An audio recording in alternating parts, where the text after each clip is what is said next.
Guys, എല്ലാവർക്കും ഒരു പുതിയ വീഡിയോയിലേക്ക് സ്വാഗതം. You guys are doing great out there. കുറെ കാലമായി ഗൈസ് ഇങ്ങനെ ഒരു ഇൻട്രോ ഒക്കെ എടുത്തൊരു വീഡിയോ ഒക്കെ എടുത്തിട്ട് സംഭവം പറയുകയാണെങ്കിൽ എനിക്ക് വലിയ തിരക്കൊന്നുമില്ല. പക്ഷെ നമ്മുടെ ലൈഫിൽ കുറച്ച് ചേഞ്ചസ് ഒക്കെ ഇങ്ങനെ കൊടുന്നുകൊണ്ടിരിക്കുകയാണ്. അപ്പൊ അതൊക്കെ ഒന്ന് ശരിയാക്കിയിട്ട് വേണം പഴയ പോലെ വീഡിയോസും കാര്യങ്ങളൊക്കെ ഇടാൻ.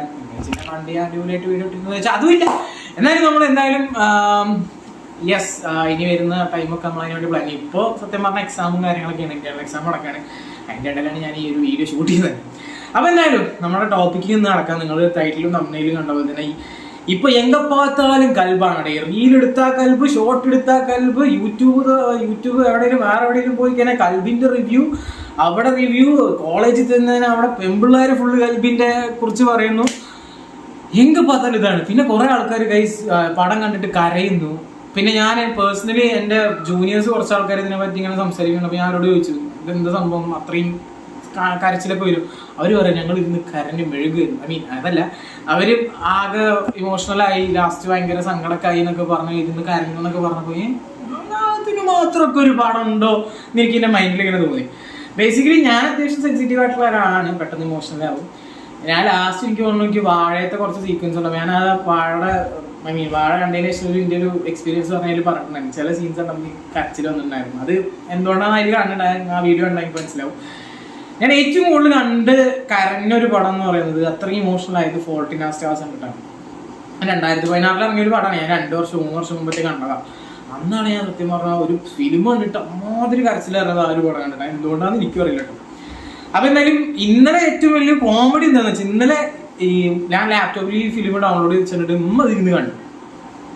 രാത്രി ഫുഡ് കഴിച്ചു. അപ്പൊ എനിക്ക് തോന്നി ഓക്കെ ഇതിപ്പോ ഒരു പെർട്ടിക്കുലർ ജനറേഷന് മാത്രമാണ്, നമ്മുടെ ജനറേഷന് മാത്രമാണ് ഇമ്പാക്ട് ചെയ്യാൻ നോക്കി. ഇതിപ്പോ ഇടക്ക് ഇങ്ങനെ കരയണമെന്നുണ്ടെങ്കിൽ ഇതിലെന്തോ ഉണ്ട് ഗൈസ്.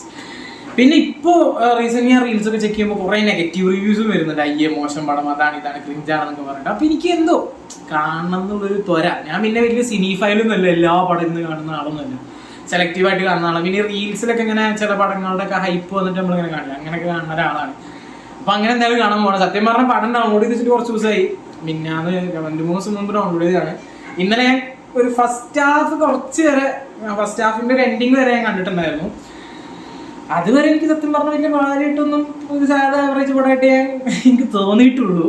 പിന്നെ എന്താണെന്ന് വെച്ചാൽ ഞാൻ ഇതിന്റെ സ്പോയിലറോ അല്ലെങ്കിൽ ആരോടും സംഭവം ഇപ്പൊ എവിടെ ചെന്നാലും ആൾക്കാർ കൽബിനെ കുറിച്ച് പറയുന്നത്. കോളേജിൽ ആരോടൊന്നും സംസാരിക്കുമ്പോൾ എല്ലാവരും കൽബിനെ പറ്റിയേ പറയുള്ളൂ. പിന്നെ ഞാൻ ആരോടും കഥയോ കാര്യങ്ങളൊന്നും ചോദിച്ചിട്ടില്ല, ഫ്രഷ് ആയിട്ട് ഇന്ന് കാണാണ്, സ്പോയിലറോ കാര്യങ്ങളൊന്നുമില്ല. എന്തായാലും കണ്ടോക്കാം. ആമസോൺ പ്രൈമിൽ വന്നിട്ട്. പിന്നെ ഇത് പെയ്ഡ് റിവ്യൂ ഒന്നുമല്ല കേട്ടോ, പൈസ തന്നിട്ട് എനിക്ക് പൈസ തരാൻ മാത്രം ഞാൻ ആരാ. അപ്പൊ എന്തായാലും ഞാൻ കംപ്ലീറ്റ്ലി ഞാൻ അതിൽ ഷെയർ ചെയ്യാൻ പോകണം. എൻ്റെ ഒരു ഓണസ്റ്റ് ഒപ്പീനിയൻ ആയിരിക്കും പടം എന്താണെന്നുള്ളത്. എന്തായാലും കണ്ടോക്കാം. ഫസ്റ്റ് ഹാഫ് ഞാൻ കുറച്ച് കണ്ടു, ബാക്കിയോടെ നമുക്ക് ഇന്ന് കാണാം. എന്തായാലും ഒരു ക്ലൈമാക്സ് ഒക്കെ ആകുമ്പോൾ ഞാൻ വീണ്ടും ക്യാമറ ഓൺ ചെയ്യാം. ബൈ ദ വൈ മറ്റൊന്ന് ശരിക്കും എൻ്റെ ഇന്റർണൽ എക്സാം ആണ്. എന്തായാലും ഈ വീഡിയോ എൻ്റെ ടീച്ചർമാർ ആരെങ്കിലും കാണുന്നുണ്ടെങ്കിൽ കൗതുക ലേശം കൂടുതലാണ്, എൻ്റെ ഇന്റർണലൊന്നും കുറയ്ക്കരുത്. കാണാൻ അത്രയും ത്വര ഉള്ളതുകൊണ്ടാണ്, പ്ലീസ് മനസ്സിലാക്കണം. എന്തായാലും നമുക്ക് കണ്ടോക്കാം. ഇതുവരെയാണ് ഇന്നലെ പടം കണ്ടു നിർത്തിയത്. ഇനി എന്തായാലും നമുക്ക് ബാക്കിയോടെ കണ്ടോക്കാം. എന്തായാലും ഞാൻ പറഞ്ഞില്ല, ക്ലൈമാക്സ് ആകുമ്പോഴത്തേന് ഞാൻ ക്യാമറ ഓൺ ആക്കാം. എൻ്റെ റിയാക്ഷന് പച്ചയായ എൻ്റെ റിയാക്ഷൻ കിട്ടാൻ വേണ്ടിയിട്ട് കണ്ടിട്ട് വരാം.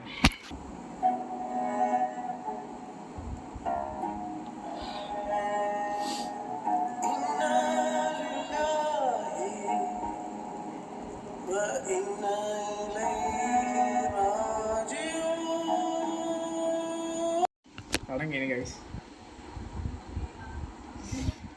പറയാം. പടം കഴിഞ്ഞു ഗൈസ്. എന്താ പറയേണ്ടതെന്ന് വെച്ചാൽ എനിക്കറിയില്ല സത്യം പറഞ്ഞാൽ. ഐ മീൻ ഞാൻ ഓണസ്റ്റ് ആയിട്ട് സത്യസന്ധമായിട്ട് കാര്യം പറയാം. ഫസ്റ്റ് ഹാഫ് ഇതിന്റെ ഞാനൊരു പ്രോപ്പറായിട്ട് സിനിമ റിവ്യൂ ആണെന്നല്ല, പക്ഷെ എനിക്ക് തോന്നിയൊരു കാര്യം ഞാൻ പറയാം. ഫസ്റ്റ് ഹാഫ് ആവറേജ് ആണ് ഉള്ള കാര്യം പറയാം. ഐ മീൻ നമുക്കൊരു എന്താ അങ്ങനെ ഒന്നും സ്പെഷ്യലായിട്ട് തോന്നില്ല ഫസ്റ്റ് ഹാഫ് കണ്ടു കഴിഞ്ഞാൽ. ചില സീൻസൊക്കെ ക്രിഞ്ചായിട്ട് തോന്നി. പക്ഷേ ഇതിന് സെക്കൻഡ് ഹാഫിന്റെ ഒരു കുറച്ചങ്ങോട്ട് കഴിഞ്ഞാൽ ഒരു സീനായിരുന്നു, അവിടുന്ന് അങ്ങോട്ട് ഈ പടം കംപ്ലീറ്റ്ലി മാറി.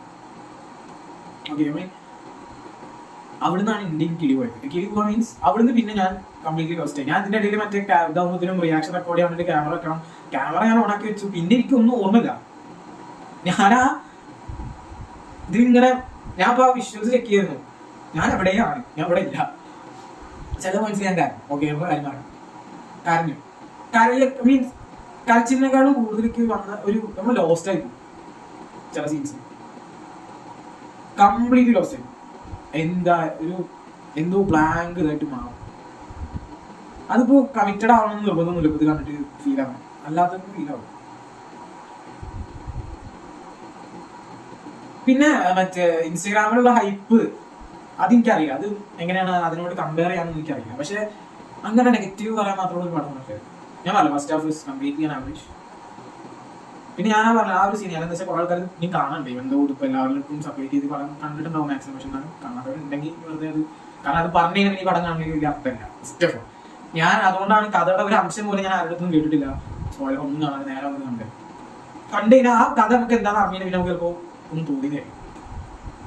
മേക്കിംഗ് വൈസ് ആയിക്കോട്ടെ എല്ലാം ഒരു ഞാൻ പറയാം. ഫസ്റ്റ് ഹാഫ് ഞാൻ പറയല്ലേ, ഫസ്റ്റ് ഹാഫ് അങ്ങോട്ട് കഴിഞ്ഞ് സെക്കൻഡ് ഹാഫിന്റെ കുറച്ച് പിന്നെ സെക്കൻഡ് ഹാഫിൽ കുറച്ച് പോർഷൻസ് കൂടി ഒരു എന്താ പറയാ ആ ഫസ്റ്റ് ഹാഫിന്റെ ആ ഒരു ലെവലിൽ ഇങ്ങനെ വന്നു. അവിടുന്ന് കഴിഞ്ഞ് പിന്നെ പടത്തിന്റെ കംപ്ലീറ്റ് ടോൺ മാറി. വേറെ ഏതോ ഒരു പടത്തിന്റെ ഐ മീൻ ആ ഒരു പോർഷൻ കണ്ടിട്ട് ഇതിന്റെ ഫസ്റ്റ് ഹാഫ് കണ്ടിരുന്നത് ഈ സിനിമയുടെ ഫസ്റ്റ് ഹാഫ് ആണെന്നുള്ള സംശയം. കാരണം കംപ്ലീറ്റ്ലി മാറി, സിനിമയുടെ ടോൺ മാറി. ആ ഒരു എന്താ പറയാ മൊത്തത്തിൽ എന്തൊക്കെയാണ് ടങ്ങേർ ഇങ്ങനെ വിളിക്കുന്നത് അതായിട്ടുണ്ട്. ഈ പറഞ്ഞ പോലെ ഞാൻ അങ്ങനെ വല്ലാണ്ട് ഇന്ന് കരയുകയും ചെയ്തു ചോദിച്ചാലില്ല. പക്ഷെ ബ്ലാങ്ക് ആയി, നല്ലോണം ബ്ലാങ്ക് ആയി. മേക്കിംഗ് വൈസ് പറഞ്ഞ തന്നെ എനിക്ക് പറയാനുള്ളൂ. ഞാൻ റിവ്യൂ ആയിട്ടൊന്നും പറഞ്ഞില്ല. പിന്നെ ഞാൻ അതൊരിക്കലും നിങ്ങളോട് പോയിട്ട് നിങ്ങളത് കാണണം, നിർബന്ധമായിട്ട് കാണണം എന്ന് പറയാം. കാരണം ഓരോരുത്തരുടെ പെർസ്പെക്റ്റീവ്, ഓരോരുത്തരും അതിനെ എടുക്കുന്ന രീതിയെല്ലാം ഡിഫറെന്റ് ആയിരുന്നു. അതിനനുസരിച്ചിട്ടായിരിക്കും ആ പടങ്ങൾക്ക് എങ്ങനെ ഫീൽ ആവുന്നത് പറയാം. അപ്പൊ എനിക്ക് ഇതിനോട് ഇമോഷൻ തോന്നിച്ചിട്ട് നിങ്ങൾക്ക് തോന്നുന്നു യാതൊരു നിർബന്ധമില്ല. കാണുന്നത് നിങ്ങൾക്ക് കാണാൻ സ്വന്തങ്ങളുണ്ട്, അല്ലാണ്ട് തന്നെ പല ആൾക്കാരും കണ്ടിട്ടുണ്ടാവും. അതാണ് എനിക്ക് ലാസ്റ്റിക്ക് പടയ്ക്കാൻ ഇഷ്ടമായി. മീൻസ് അവരുടെ ഉള്ളിക്കര് ഞാൻ നല്ല ഇടങ്ങേറില്ല. അത് നല്ല രീതിയിൽ ഡയറക്ടർ ചെയ്തിട്ടുണ്ട്. എന്നാണ് പുള്ളിക്കാരുടെ പേര് ഞാൻ ചർച്ച ചെയ്തു, Sajid Yahya, written and director. പിന്നെ എനിക്ക് പറയാനുള്ളത് പെർഫോമൻസ് വൈസ് ഞാൻ ഏറ്റവും കൂടുതൽ എനിക്ക് ഇഷ്ടപ്പെട്ടത് ആ തുമ്പിയുടെ ഉപ്പായിട്ട് അഭിനയിച്ച ആള്, പോലീസ്. അടിപൊളിയാണ്. അതായത് നമുക്ക് അയാളോട് കയറി കണ്ടപ്പോൾ പൊട്ടിക്കാൻ തോന്നി ചില സമയത്ത്. അത് ആ പുള്ളിക്കാരൻ അഭിനയിച്ചതിന്റെ ഗുണമാണ്. പുള്ളിക്കാരൻ അഭിനയമാണ് എനിക്ക് ഇതിൽ ഏറ്റവും ടോപ്പ് നോട്ട്സായിട്ട് തോന്നിയത്. മറ്റുള്ളവരൊക്കെ ഓക്കെ എനിക്ക് നമുക്കിങ്ങനെ എന്താ പറയാ അങ്ങനെ ഐ ക്യാച്ചിങ് പെർഫോമൻസ് എന്ന് പറയുന്നത് അതെനിക്ക് പുള്ളിക്കാരനാണ് തോന്നുന്നത്. മറ്റുള്ളവരൊക്കെ എന്തായാലും കൊള്ളാൻ കാണാമെന്നുണ്ടെങ്കിൽ കാണാം. ഞാൻ പറഞ്ഞുകൊണ്ട് നിങ്ങൾ കാണുമ്പോൾ കാണാം. ഞാൻ ഒരിക്കലും ഒരാളോട് റെക്കമെൻഡ് ചെയ്യില്ല കാണുമെന്ന് പറഞ്ഞിട്ട്. ഞാൻ ഇതുവരെ ഒരാളോട് രണ്ട് സിനിമ കണ്ടിട്ട് കാണുമ്പോൾ കാരണം പറഞ്ഞല്ലേ ഞാൻ കണ്ട രീതിയിൽ എൻ്റെ പെർസ്പെക്റ്റീവ് അതിന് വേറെ ആൾക്ക് നിങ്ങൾക്ക്. സോ നിങ്ങൾക്ക് ഇങ്ങനത്തെ ചെറിയ ലവ് സ്റ്റോറി പരിപാടിയൊക്കെ ഇഷ്ടമാണെങ്കിൽ കാണാം. At your own risk. ഇഷ്ടപ്പെട്ടില്ല എന്നോ അല്ലെങ്കിൽ കണ്ടിട്ട് ആകെ ട്രോമാറ്റിക് ആയി എന്ന് പറഞ്ഞിട്ട് കാര്യമില്ല. നിങ്ങളുടെ റിസ്ക് കാണാം. എന്തായാലും ഇത്രേ ഉള്ളൂ. ഞാൻ റിവ്യൂട്ടൊന്നും പറയാനില്ല. ചെറിയ ഹാങ്ങോർ ഉണ്ടാവും 2 ദിവസം. അത്രേ ഉള്ളൂ ഗൈസ്. നല്ലോണം. അപ്പോൾ ബൈ, അടുത്ത വീഡിയോ കാണാം.